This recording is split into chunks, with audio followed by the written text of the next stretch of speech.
Tell me about a challenging project you managed and how do you handle it.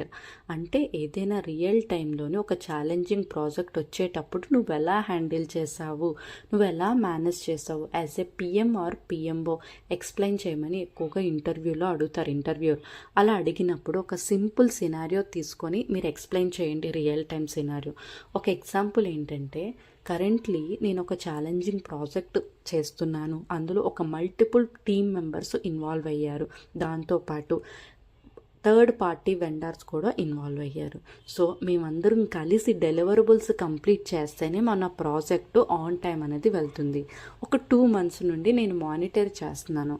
మాకు ఒక third party vendors అంటే మన ఆర్గనైజేషన్లో work చేస్తున్న వాళ్ళు కాదు, బయట నుండి మన కంపెనీకి సపోర్ట్ చేసే వాళ్ళని వెండర్స్ అంటారు.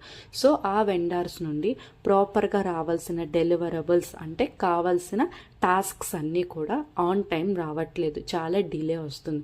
సో దానివల్ల మా ప్రొడక్టివిటీ తగ్గుతుంది అండ్ ఆల్సో ప్రాజెక్ట్ డిలే కూడా అవుతుంది. So as a PM or PMO నేను రూట్ కాజ్ అనాలిసిస్ చేసి I connected with a call with our internal team members plus with our vendor.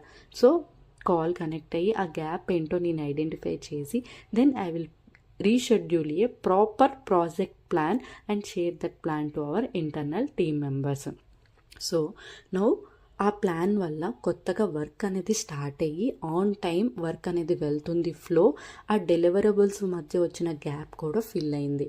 Plus ఏదైతే tasks delay ఉందో అవన్నీ కూడా నా టాప్ మేనేజ్మెంట్ అండ్ లీడర్షిప్కి ఎస్కలేట్ చేశాను.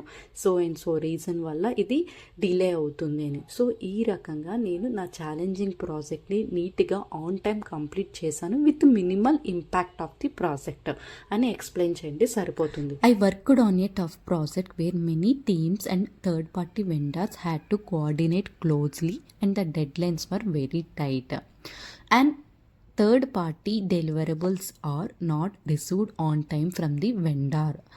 To fix this, I quickly looked into a problem with both the vendor and from my internal team side to understand what went wrong. Then I updated the project plan and rearranged some of the tasks so the team could keep working and escalated the issue to leadership. I also kept all the stakeholders informed so there was no surprises.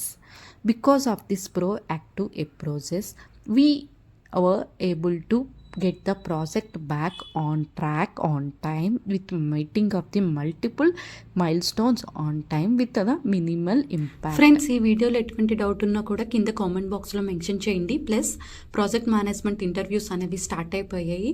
ఎలాంటి questions కావాలన్నా కూడా, ఎలాంటి topics మీద video చేయాలన్నా కూడా కిందకి mention చేయండి. ప్రతి వీడియో నేను మెన్షన్ చేస్తాను మన ఛానల్లోని.